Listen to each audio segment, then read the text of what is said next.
Hello everyone. So thanks to Abarth UK, I have the brand new 500e Scorpionissima. Now it's the first electric car from the Italian brand, and boy am I looking forward to driving this. Now we'll be taking it around London, of course, testing it on the roads around here, but then also stretching its legs to Devon. But before we do that, let's take a look at the exterior on this little pocket rocket. Now I think the first thing we have to do is address the colour on this. It is bright, but you will not miss me if you go past me on the roads. And secondly, I want to point out the bumper here. Very sharp lines and a kind of like a hive looking bumper. Really does make this car pop. Now moving around to the wheels. These are 17-inch alloys.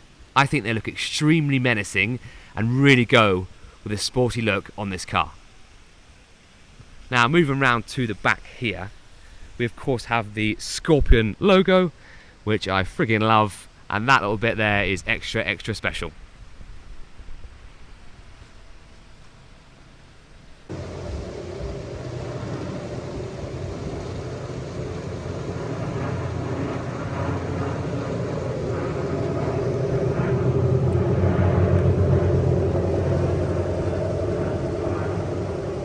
Quick drive through Mayfair, and of course Mount Street is the first place to come to. And look what's just hanging out the window. Beautiful 4GT from I think Q8.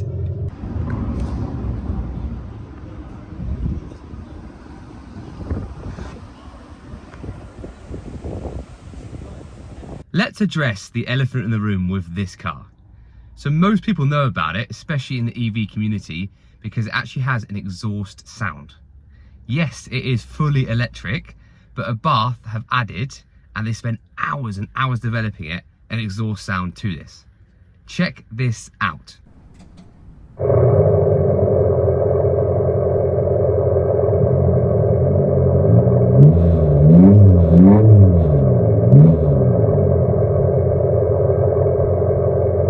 Now, I have to say, the noise does sound very synthetic, and to be honest with you, a lot like a video game. I'm not the biggest fan of it, especially when you're going slowly around a village or wherever. However, I did think of a very good point. A big issue right now in the news and in the EV industry is that these cars obviously are silent normally, right? So when you're going around, people aren't aware of the cars, they're obviously not hearing them, and it has actually led to a lot of injuries and a lot of crashes. Having an exhaust like this, to obviously make it noisier and loud again and like a normal car, could be the future of EVs. And at the end of the day, this is an Abarth. It's not a standard 500e, it's an Abarth. So it's got to have something sporty about it. And this definitely does. Of course, when I got the brand new Scorpionissima dropped off to me, I had to get my old 1970 Abarth out as well. Look at the size difference between these two. This is deemed as a small car these days. This is another level of small. 53 years difference between the two. Very cool.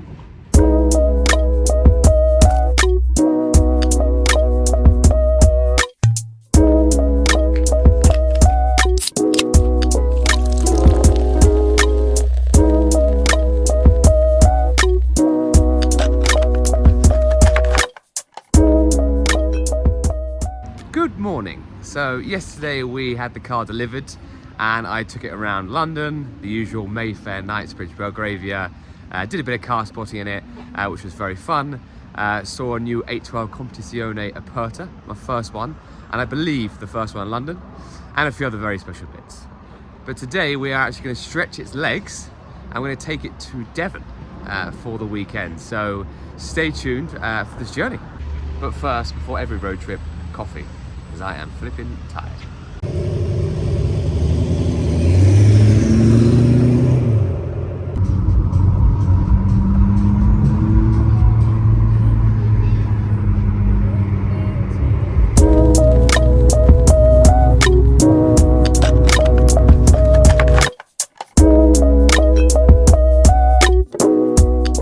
So here we are in Bristol, of all places, charging the Abarth.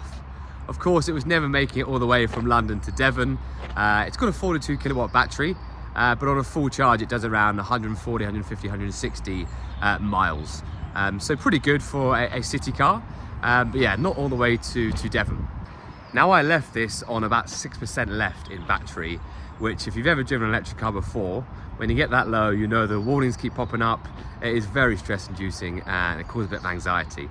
So you've got to find the charger first, then make sure no one's using it, and then make sure it's actually working as well.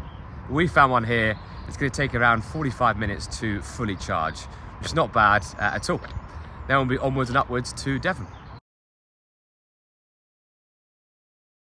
So another thing to mention on the car and the performance is the 3 modes it has. The 3 E modes as they call it, as you can see down here. So scroll it to change mode. The top one we have street. Middle one we have track. And then we also have Turismo mode. Now the higher you go up, basically the more fun that you have. And the lower you go down, the stiffer the brakes as well. Anyway, whatever mode you're in, you're going to have a lot of fun in this car. So we're now down in Devon, about 10 minutes from the destination. And I have to say, my favourite thing about the new Abarth Scorpionissima is the steering wheel, of all things. The Alcantara and leather finish is so nice to hold, and it feels generally like you're driving a supercar.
The car is now back, sadly back, with Abarth, but many thanks for lending it to me for a week.